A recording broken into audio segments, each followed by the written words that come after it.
Hello and welcome to the Watch Lucky channel where we bring you all the good and honest watch reviews. If you haven't done so, please subscribe to my YouTube channel because I've got new videos uploaded every week just for you. In today's video, we're going to do a full review of the Seiko Land Tortoise, and this is one of the newer releases from Seiko this year, and the reference number for this model is SRPG15K1. And I also like to take some time to thank our boutique, especially to their manager, Mr. Eric, for generously loaning me all these watches for my video reviews. So back to the review watch in question for today. I think this one was launched sometime in mid-year this year, and at the launch there were 4 models. There was the green one, I think, and there was a black one with gilt dial, and also a gold-plated case version. And to be really honest with you, I find the nickname Land Tortoise kind of redundant because if I'm not wrong, a tortoise actually lives on land, so you don't have to call it Land Tortoise. It's like calling me mailman, so it really sounds very redundant. So for the rest of this video, I'm just going to refer to this watch as the Tortoise. And of course, the main idea why fans are calling this one the Tortoise is because this is from the Prospex series, and this is the Prospex Land model as opposed to the Seiko Turtle, the SRP series Turtle. I've got one in the studio with me today. So this one here on the right is a dive watch, so it is known as the Turtle. So I think they've aptly nicknamed this one the Tortoise. So this is more or less a field watch as opposed to a dive watch, but it still has a 200 meters water resistance as well as a side crown. So I would say specs wise, this is pretty cool. So I've just zoomed in as I talk to you a little bit on the specs of this Tortoise here. It's got a case of 42.5 millimeters, so expect a smaller watch than the standard Prospex divers. It's also got a thickness of only 11.8 millimeters. Okay, lug length of this watch is 44.8 millimeters, again making the watch very wearable, very manageable. And there's a slight difference in terms of lug width. This one here takes a smaller strap. It's got a lug width of 20 millimeters. Some other measurements not listed on Seiko's website. So the Tortoise here has a bezel size of about 39.5 millimeters. Alright, and it's got a crystal of 30.5 millimeters. And finally, it's got a slightly smaller crown than the divers. This one here measures in at 6.4 millimeters. It is still a screw down crown, offering very good grip here.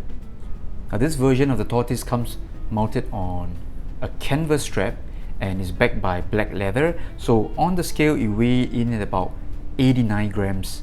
So also very important to note that this one here does have a Sapphire Crystal. So slight difference from the usual lower end Prospex series where they put in Hardlex glass. This one here is using Sapphire glass. Movement wise, it's still the same 4R series. Now this one is a 4R35, so it's the same movement as Samurai. And at the time of this video review, the Tortoise has a street price of around $380. I think you can get this one for about 360 to 400 Singapore dollars, depending on which version you're looking at. So now let's move on and talk about the case design and the build quality. And this one here, very much standard Seiko Prospex stuff. It's got all stainless steel construction, a really good mix of brush and polish finishing. So coming from the same family, the Turtle family, this one here has that iconic cushion case look. Alright, so it's rounded and scalloped, okay, or beveled in the case side here. So this part here is polished, and they've left the top of the case or top of the lugs to be radial brushing. And here's a slight difference from the Turtle series. Now over here, the Tortoise has got a really nice coin edge on the bezel, as opposed to the grenade type of texture on Seiko Turtle. And yet another difference from the Diver series, the Turtle, this one here being the Tortoise, it is meant for land purpose. So this one here has got a compass bezel. It is not a clicking bezel. This is just a friction bezel, as can be seen from my unboxed video. So it is also bi-directional. To be honest, I really don't know how to use this compass bezel here. I'm assuming you need to align it to north and then find your way out of the jungle or something like that. So good luck to you if you know how to use this feature. And also there's a difference on the case back here of the tortoise. So as opposed to the usual tsunami logo, I'm just going to bring in my turtle here for you to have a look. So this one here has got that classic Kanagawa wave or tsunami logo. But this one here, the tortoise being for land use, slight difference here. So instead of the tsunami, instead of the wave, this one here gives you a list of ground to air emergency signals. Alright, so I'm just gonna show you here. So if you say no, you're supposed to indicate with the letter N on ground. I'm not too sure how you can do it. Maybe use a twig or a branch to inscribe on the sandy beach or something like that. So if you need to show the helicopter pilot that you need assistance or you require medical supplies, it's just 2 bars, or the Roman numeral 2, I think. And this watch here also comes mounted on a very standard looking type of canvas strap. Okay, it's nothing fanciful, gets the job done, nicely padded, and I must admit I like the black backing here. But overall I would say it's a pretty serviceable strap. You can always get a new strap for about, I think, $40 US, really high quality one from the usual vendors out there.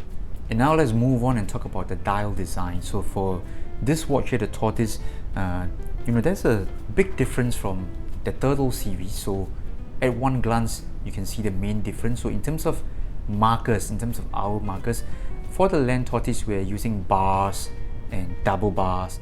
And this one here, the Turtle, it uses dot markers and twin bars for the 12 o'clock. So, on the whole, I would say you can really see the visual difference at first glance.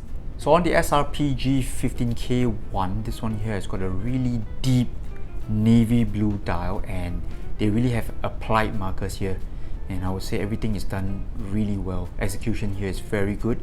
Markers here are done nicely. Loom painting is good, and I especially like this eggshell kind of color as opposed to fake patina. So I think this is a winning move from Seiko. So on the SRPG15, this watch here has got a white chapter ring. Sort of breaks up the dial and breaks up the monotony. If you're a fan of such things, I think it may work for you. Personally, I would prefer it if they have matched everything up, same chapter ring, same bezel color and all that.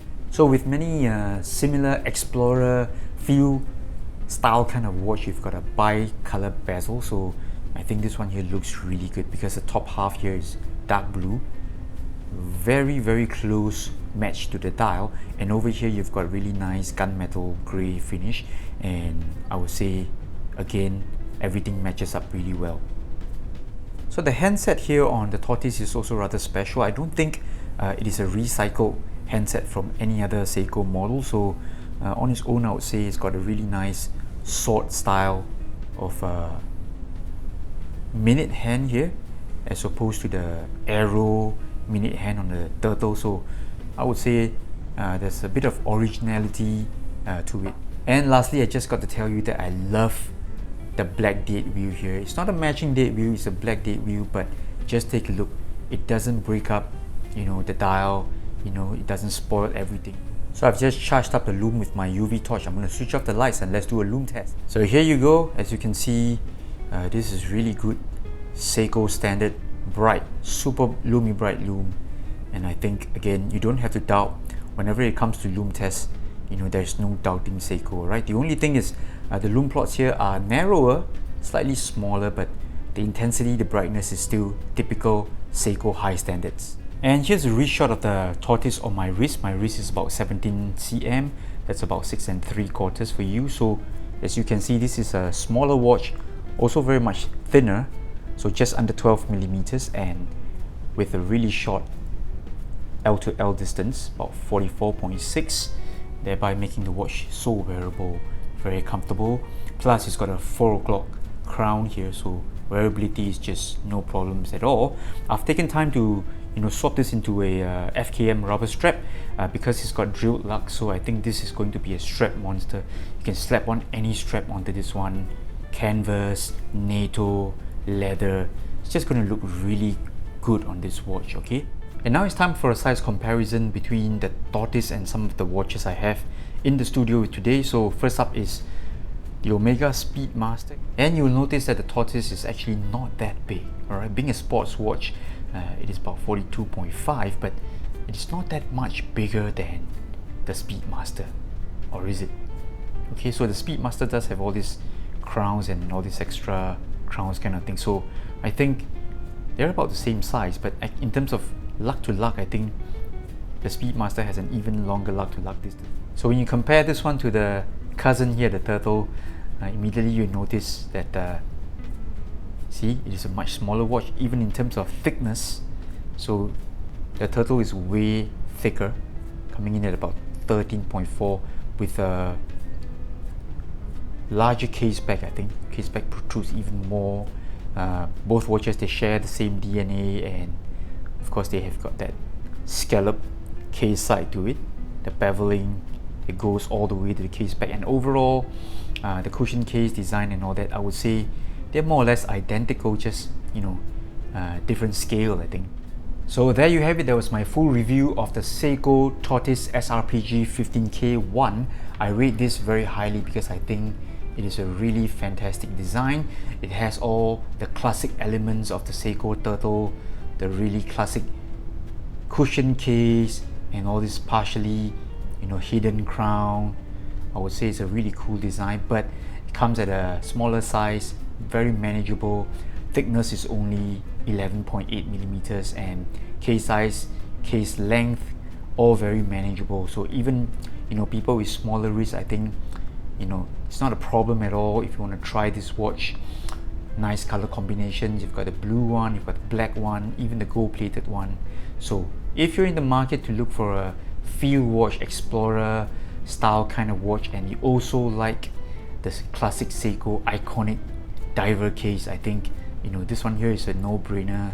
Go for it. At this price, it's got pretty good features like Sapphire Crystal and all that, so I would highly recommend this watch to you. Until the next video, this is the Watch Kaki from Singapore, and this is George. Alright, we're gonna see you next week for new videos. Bye bye.